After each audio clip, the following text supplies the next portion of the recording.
ನಮಸ್ಕಾರ ಎಲ್ಲರಿಗೂ, ಹೆಂಗಿದ್ದೀರಾ? ನಾನಿವತ್ತು ಬಹಳ ಸರಳವಾಗಿ ಟೊಮೊಟೊ ಚಟ್ನಿನ ಹೆಂಗೆ ಮಾಡೋದು ಅಂತೇಳಿ ತೋರಿಸ್ಕೊಡ್ತೀನಿ. ಇದನ್ನು ನಾನಾ ಮುನಿ ಮಾಡ್ತಾರೆ. ಇದು ಒಂದು ಭಾಳ ಸಿಂಪಲ್ ಆಗಿರೋದು, ಭಾಳ ಚೆನ್ನಾಗಿರುತ್ತೆ. ಅನ್ನ, ಮುದ್ದೆ, ರೊಟ್ಟಿ, ಚಪಾತಿ ಎಲ್ಲ, ದೋಸೆ, ಇಡ್ಲಿ ಅವಕ್ಕೂ ಎಲ್ಲದಕ್ಕೂ ಚೆನ್ನಾಗಿರುತ್ತೆ. ಆಯಿತಾ? ನೀವು ಒಂದ್ಸಲ ಮಾಡ್ಕೊಂಡು ತಿಂದರೆ ನಿಮಗೆ ಗೊತ್ತಾಗುತ್ತೆ ಎಷ್ಟು ಚೆನ್ನಾಗಿರುತ್ತೆ ಅಂಥೇಳಿ. ನಾನಿವತ್ತು ಇದನ್ನು ಬಿಸಿ ಬಿಸಿ ಅನ್ನ ಜೊತೆಗೆ ತಿಂತಾಯಿದ್ದೀನಿ. ಹೆಂಗಿರುತ್ತೆ ಅಂತೀರ? ಬಿಸಿ ಬಿಸಿ ಅನ್ನ, ಟೊಮೊಟೊ ಚಟ್ನಿ ತಿಂತಿದ್ರೆ ತಿಂದು ಮಕ್ಕಂಬಿಟ್ರೆ ನೆಟ್ಟಿಲ್ದಂಗೆ ಮಕ್ಕಂಬಿಡ್ತೀವಿ ನೋಡ್ರಿ. ಯಾರನ್ನ ಬಂದು ದುಂಡು ಗಿಂಡಿ ಎತ್ತಾಕಿದ್ರೆ ಎಚ್ಚರಾಗಲ್ಲ. ಏನಾರು ಹೇಳ್ರಿ, ನಮ್ಮ ಅಡುಗೆಗಳು ನೀವು ಏನು ತಿಂದು ಏನು ಬಿಟ್ಟು ಏನು ಇದು ಮಾಡಿದ್ರೂ ನಮ್ಮ ಅಡುಗೆಗಳಿಗೆ ಸರಿಸಾಟಿ ಯಾವುದು ಇರೋದೇ ಇಲ್ಲ ನೋಡ್ರಿ. ಹಾಗೆ ಮ್ಯಾಲೊಂಚೂರು ತುಪ್ಪ ಇರಬೇಕು. ಇತ್ತು ಅಂತಂದರೆ ಬಿಸಿ ಬಿಸಿ ಅನ್ನ ಚಟ್ನಿ ಭಾಳ ಚೆನ್ನಾಗಿರುತ್ತೆ. ಯಾರಿಗೆ ಬೇಕು ಒಂದು ತುತ್ತು? ಅಪ್ಪ ನೀನು ತುತ್ತು ಕೊಡುವಂತೆ, ಫಸ್ಟ್ ಅದು ಹೆಂಗೆ ಮಾಡೋದು ತೋರಿಸ್ ನಡಿ ಅಂತ ಅಂತೀರೇನಲ್ಲ. ಬರೀ ತೋರಿಸ್ತೀನಂತೆ ಹೆಂಗೆ ಮಾಡೋದು ಅಂತೇಳಿ. ನೀವು ಒಂದು ಸತಿ ಇದು ಮಾಡಿಕೊಂಡು ಊಟ ಮಾಡುವಂತ್ರಿ. ನೋಡ್ರಿ, ಇವತ್ತು ನಾನು ಇಂಥ ಒಂದು 4 ಟೊಮೆಟೊ ಹಣ್ಣು ತಗೊಂಡಿದ್ದೀನಿ ಈ ಚಟ್ನಿ ಮಾಡೋದಕ್ಕೆ ಅಂಥೇಳಿ. ಇಷ್ಟು ಅಂದರೆ ಇಂಥ ಸೈಜಿನ 4 ಟೊಮೆಟೊ ಹಣ್ಣಿಗೆ ನಾನು ಲೆಕ್ಕ ಹೇಳ್ತೀನಿ, ಅಂದಾಜಿನ ಅಳತೆ ಹೇಳ್ತೀನಿ. ಚಮಚದಲ್ಲಿ ತೋರಿಸಿ ನೀವು ಅಷ್ಟೇ ಅಳತೆ ತೊಗೊಂಡು ಮಾಡಿರಿ, ಚೆನ್ನಾಗಿ ಬರುತ್ತೆ. ಈಗ ಒಲೆ ಹಚ್ಚಿ ಸ್ವಲ್ಪ ಶೇಂಗಾ ಬೀಜವನ್ನು ಹುರ್ಕೋಬೇಕು. ಹಾಗಾಗಿ ಬಾಣಲಿನೋ ಇಲ್ಲ ಒಂದು ರೊಟ್ಟಿ ಹಂಚೋ ಇಟ್ಟು ಹುರ್ಕೋಬೇಕು. ಇವಾಗ ಸ್ವಲ್ಪ ಎಣ್ಣೆ ಹಾಕ್ರಿ ಅದಕ್ಕೆ.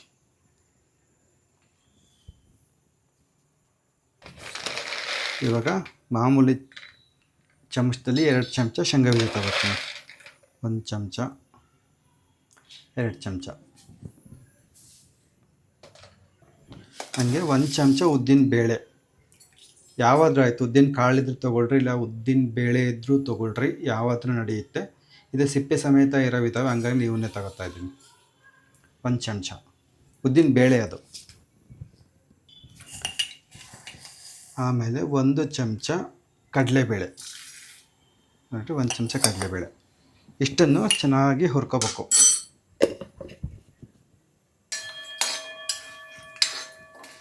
ಚೆನ್ನಾಗಿ ಕೆಂಪತ್ತವರೆಗೂ ಹುರಿಬೇಕಾಗುತ್ತೆ. ಸಣ್ಣ ಊರಿನಲ್ಲೇ ಹುರಿರಿ. ನೋಡ್ರಿ, ಕಬ್ಬಣದಂಚು ಎಷ್ಟು ಚೆನ್ನಾಗೈತೆ ಅಂದರೆ ಒಂಥರ ಅದೇನೋ ಹೀಲಿಂಗ್ ಥೆರಪಿ ಅಂತ ಮಾಡ್ತಾರಲ್ಲ, ಆ ಥರ ಸೌಂಡ್ ಎಂತ ಚೆನ್ನಾಗಿ ಬರ್ತೈತೆ ನೋಡ್ರಿ.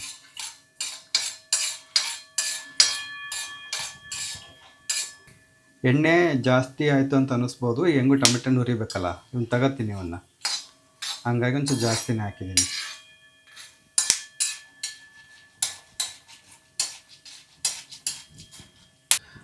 ನೋಡಿರಿ, ಈ ಶೇಂಗಾ ಬೀಜನೂ ಅಷ್ಟೇ ಬಾಯಿ ಬಿಡಬೇಕು, ಕಡಲೆಬೇಳೆನೂ ಅಷ್ಟೇ ಕೆಂಪು ಹತ್ತಬೇಕು, ಉದ್ದಿನ ಬೇಳೆನೂ ಕೂಡ ಹಂಗೇ ಒಂಚೂರು ಕೆಂಪು ಹತ್ತೋವರೆಗೂ ಹುರಿಬೇಕು. ಈ 3 ಗಟ್ಟಿ ಇರೋದ್ರಿಂದ ಒಂದೇ ಸತಿ ಹಾಕ್ಕೊಂಡು ಹುರಿದ್ರೂ ಏನು ತೊಂದರೆ ಇಲ್ಲ, ಎಲ್ಲವೂ ಚೆನ್ನಾಗಿ ಒಂದೇ ಸಮಕ್ಕೆ ಚೆನ್ನಾಗಿ ಹುರಿತವೆ.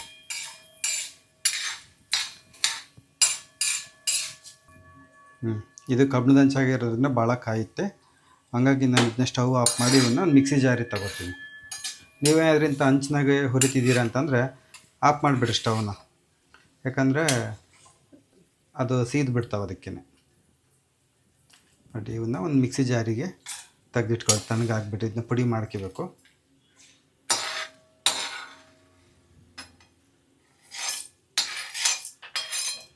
ನೋಡ್ರಿ ಹಿಂಗೆ.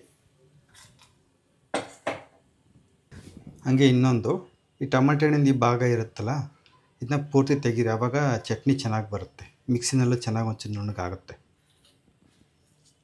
ಹಿಂಗೆ ತೆಗೆದುಬಿಟ್ಟು ಸಣ್ಣಕ್ಕೆ ಹೆಚ್ಕೊಂಡ್ವಿ ಅಂತಂದರೆ ಗಾಢ ಹುರಿಯುತ್ತೆ, ಒಂಚೂರು ದೊಡ್ಡವಾದರೆ ಒಂಚೂರು ನಿಧಾನ ಆಗುತ್ತೆ ಅಷ್ಟೇ. ಇವಾಗ 4 ಟೊಮೆಟೊ ಹಣ್ಣು ಹಿಂಗೆ ಹೆಚ್ಕೊಂಡಿದ್ದೀನಿ. ಇದಕ್ಕೆ ಹುಣಸೆ ಹಣ್ಣು ಸೇರಿಸ್ಕೋಬೇಕು, ಯಾಕಂದ್ರೆ ನೋಡಿರಿ ಕೆಲವೊಂದು ಟೊಮೆಟೊ ಹಣ್ಣಾಗೆ ಜಾಸ್ತಿ ನೋಡಿರಿ ಇದಿರುತ್ತೆ, ರಸ ಇರುತ್ತೆ ಅದು ಹುಳಿದು.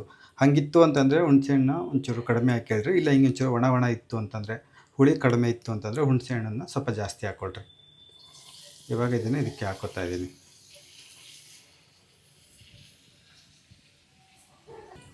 ಹಂಗೆ ಇದ್ರ ಜೊತೆಗೆ ಒಂದು 7-8 ಬೆಳ್ಳುಳ್ಳಿ ಹೆಸಳು, ಆಮೇಲೆ ಸ್ವಲ್ಪ ಹುಣಸೆಹಣ್ಣು ನೋಡಿ ಹಾಕ್ರಿ. ಹುಳಿ ಜಾಸ್ತಿ ಆಗುತ್ತೆ ನೋಡಿ, ಜಾಸ್ತಿ ಆಗುತ್ತೆ ಆಮೇಲೆ ಎಲ್ಲ ಜೊತೆಗೆ ಹಾಕ್ರಿ, ಏನು ತೊಂದರೆ ಇಲ್ಲ. ಈಗ ಸ್ಟವ್ ಹಚ್ಚಿದ್ದೀನಿ. ಜೊತೆಗೆ ಸ್ವಲ್ಪ ಕರ್ಬೇವಿನ ಸೊಪ್ಪು. ಇವಾಗ ಇದನ್ನ ಹುರಿಬೇಕು ಚೆನ್ನಾಗಿ, ಅದು ಮೇಲೆ ಸಿಪ್ಪೆ ಬಿಡೋವರೆಗೂ. ಭಾಳ ಹೊತ್ತೇನು ಹಿಡಿಯಲ್ಲ.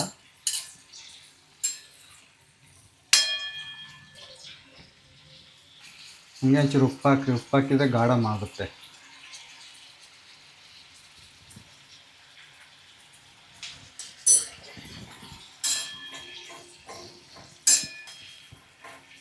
ಉಪ್ಪು ಹಾಕಿದ ಮೇಲೆ ಒಂಚೂರು ನೀರು ಬಿಟ್ಕೊಳುತ್ತೆ, ಹಾಗೆ ಚೆನ್ನಾಗಿ ಬೇಯುತ್ತೆ ಅದರಲ್ಲಿ. ಇನ್ನೊಂದ್ಸತಿ ಗೂರಾಡಿ ಒಂದು ಪ್ಲೇಟಲ್ಲಿ ಒಂದು ಮುಚ್ಚಿ ಒಂದು 2-3 ನಿಮಿಷ ಒಂಚೂರು ಉರಿ ಜೋರಿಟ್ಟು ಬೇಯಿಸ್ರಿ. ಸಣ್ಣ ಉರಿಗಿನ ಒಂಚೂರು ಜಾಸ್ತಿ ಅಷ್ಟೇ.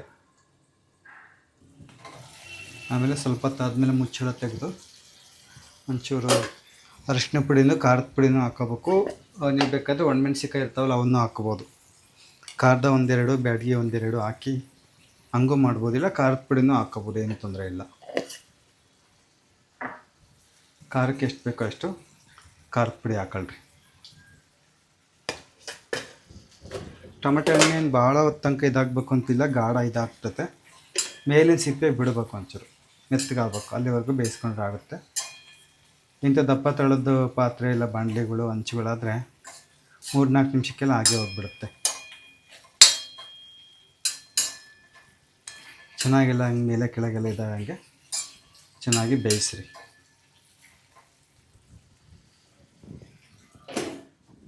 ನೋಡಿ, ಬೇಲಿನ ಸಿಪ್ಪೆ ಬಿಟ್ಟರೆ ಸಾಕಿಷ್ಟು. ಹಿಂಗಂದರೆ ಬೇರೆ ಆದರೆ ಸಾಕು. ನಾನು ಬೇರೆ ಹಾಕಿತ್ತಲ್ಲ, ಇಷ್ಟು ಹಾಕಿದಂಕ ನಾನು ಏನು ಮಾಡ್ತೀನಿ, ಸ್ಟವ್ ಆಫ್ ಮಾಡ್ತೀನಿ. ಸ್ಟವ್ ಆಫ್ ಮಾಡಿ ಒಂಚೂರು ಕೊತ್ತಂಬರಿ ಸೊಪ್ಪು ಇದೆ ಬಿಸಿಗೆ ಒಂಚೂರು ಇದಾಗಂಗೆ ಹಾಕ್ತೀನಿ. ಸಾಕಿದೆ ಬಿಸಿಗೆ ಇದಾಗುತ್ತೆ. ಇದು ಪೂರ್ತಿ ತಣ್ಣಗಾದ್ಮೇಲೆ ರುಬ್ಬೋದಷ್ಟೇ, ಇನ್ನೇನಿಲ್ಲ, ಹಾಗೆ ಹೋಗುತ್ತೆ ಚಟ್ನಿ.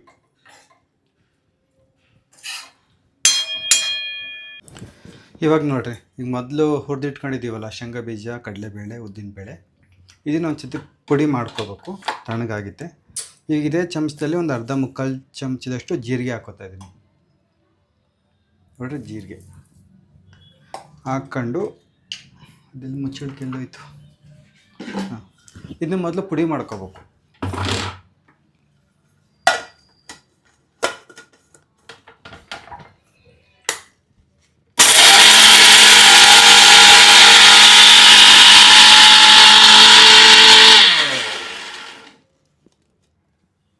ಹಿಂಗೆ ಪುಡಿ ಮಾಡಿಕೊಂಡು ಆಮೇಲೆ ಟೊಮೆಟೊ ಏನು ಬೇಯಿಸಿಟ್ಕೊಂಡಿದ್ದೀವಿ ಅದನ್ನ ಇದಕ್ಕೆ ಹಾಕ್ಕೊಂಡು ಸ್ವಲ್ಪ ಎಷ್ಟು ಬೇಕೋ ಅಷ್ಟು ನೀರೇನು ಹಾಕೊಂಡ್ರೆ ಅದರಲ್ಲೇ ನೀರಿನ ಅಂಶ ಇರುತ್ತಲ್ಲ, ಹಾಕ್ಕೊಂಡು ರುಬ್ಕೋಬೇಕು. ಅಷ್ಟು ಸ್ವಲ್ಪ ಜಾಸ್ತಿ ಆಗುತ್ತೆ. ಇದನ್ನ ಚೂರು ರುಬ್ಬಿ ಆಮೇಲೆ ಹಾಕತ್ತೀನಿ. ಅದನ್ನ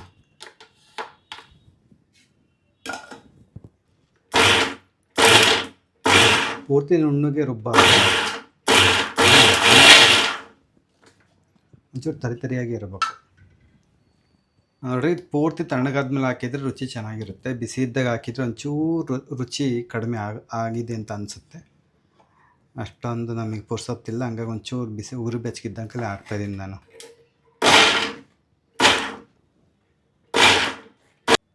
ಒಂದು ಸತಿ ಹಿಂಗೆ ತೆಗೆದು ಚೆನ್ನಾಗೆಲ್ಲ ಇದನ್ನು ಮಾಡಿ ಒಂಚೂರು ಉಪ್ಪು ನೋಡಿರಿ. ಉಪ್ಪು ಏನಾದ್ರು ಕಡಿಮೆ ಆಗಿದ್ದರೆ ಇನ್ನೊಂಚೂರು ಉಪ್ಪು ಹಾಕ್ಕೊಳ್ರಿ. ಸ್ವಲ್ಪ ದೊರಗೋವರೆಗೆ ರುಬ್ಕೊಳ್ರಿ. ತೀರಾ ನುಣ್ಣಗೆ ಬೇಡ, ಒಂಚೂರು ದೊರಗೋವರೆಗೆ ಇರೋ ಥರ.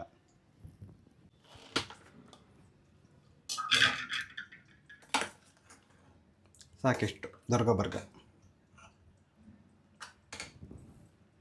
ಏನಾದರೂ ನೀವು ಅನ್ನಕ್ಕೆ ಮಾಡ್ಕೊತಿದ್ದೀರಾ ಅಂದರೆ, ರೊಟ್ಟಿಗೆ ಚಪಾತಿಗೆ ಮಾಡ್ಕೊತಿದ್ದೀರಾ ಅಂದರೆ ನೀರು ಪಾರು ಏನೂ ಹಾಕ್ಯಣಕ್ಕೆ ಹೋಗ್ಬೇಡ್ರಿ. ಸಾಕು, ಅದರಲ್ಲೇ ನೀರಿನ ಅಂಶ ಇರುತ್ತಲ್ಲ, ಈ ಅವಣಿಗೆ ಬರುತ್ತೆ. ಏನಾದರೂ ಮುದ್ದೆಗೆ ಮಾಡ್ಕೊತಿದ್ದೀರಾ ಅಂದರೆ ಬೇಕಾದ್ರೆ ನಾವೇನು ಹುರಿದಿರ್ತೀವಿ ಇದನ್ನ ಚೂರು ತೊಳೆದು ಹಾಕ್ಬೋದು. ಇನ್ನೊಂದು ತೊಟ್ಟು ನೀರು ಹಾಕ್ಕೊಂಡು ಒಂಚೂರು ತೆಳ್ಳಗೆ ಮಾಡ್ಕೊಬೋದು. ಭಾಳ ಚೆನ್ನಾಗಿರುತ್ತೆ, ಎಲ್ಲದಕ್ಕೂ ಚೆನ್ನಾಗಿರುತ್ತೆ. ಇಡ್ಲಿ, ದೋಸೆ, ಮುದ್ದೆ, ಅನ್ನ, ರೊಟ್ಟಿ, ಚಪಾತಿ ಎಲ್ಲದಕ್ಕೂ ಭಾಳ ಚೆನ್ನಾಗಿರುತ್ತೆ. ಇದಕ್ಕೊಂಚೂರು ಒಗ್ಗರಣೆ ಕೊಟ್ಟರೆ ಮುಗೀತು. ನೋಡ್ರಿ, ಒಗ್ಗರಣೆಗೆ ನೀವು ಹೆಂಗೆ ಬೇಕಾದ್ರೂ ಕೊಡ್ಬೋದು. ಒಂದು ಒಣಮೆಣ್ಸಿಕಾಯಿ ಮತ್ತು ಬೆಳ್ಳುಳ್ಳಿ ಅವನ್ನೆಲ್ಲ ಹಾಕಿ ಕೂಡ ನೀವು ಕೊಡ್ಬೋದು. ನಾನಿಲ್ಲಿ ಬರೀ ಏನು ಮಾಡ್ತೀನಿ ಅಂದರೆ ಒಂಚೂರು ಸಾಸಿವೆ ಜೀರಿಗೆ ಒಗ್ಗರಣೆ ಕೊಡ್ತೀನಿ ಅಷ್ಟೇ, ಕರಿಬೇವು ಸೊಪ್ಪು ಹಾಕಿ. ಸ್ವಲ್ಪ ನಿಮ್ಗೆ ಯಾವ ಥರ ಬೇಕಾದ್ರೆ ಇನ್ನೂ 2 ಬೆಳ್ಳುಳ್ಳಿ ಜಜ್ಜಿ ಹಾಕ್ಬೋದು, ಒಂಚೂರು ಹಿಂಗೆ ಹಾಕ್ಬೋದು. ಅದೆಲ್ಲ ನಿಮಗೆ ಬಿಟ್ಟಿದ್ದು. ನಾನು ಒಂಚೂರು ಎಣ್ಣೆ ಕಾದ್ಮೇಲೆ ಒಂಚೂರು ಸಾಸಿವೆ ಜೀರಿಗೆ ಒಗೆದು ಒಂಚೂರು ಕರಿಬೇವು ಸೊಪ್ಪು ಹಾಕಿ ಒಗ್ಗರಣೆ ಹಾಕ್ತೀನಂತೆ. ಕಬ್ಬಣದ್ದೆಲ್ಲ ಗಾಢ ಕಾದ್ಬಿಡ್ತಿದೆ. 4 ಹೆಸರು ಕಾಳು ಹಾಕಿದೆ, 4 ಜೀರಿಗೆ ಸಾಕು, ಇಷ್ಟೇ. ಒಂಚೂರು ಕರಿಬೇವು ಸೊಪ್ಪು,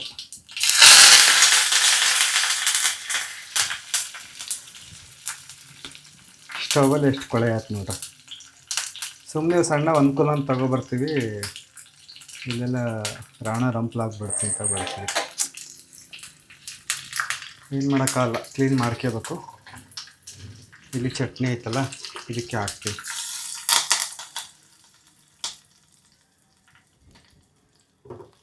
ನೋಡಿರಿ, ಚಟ್ನಿ ಹಾಗೇ ಹೋಯ್ತು.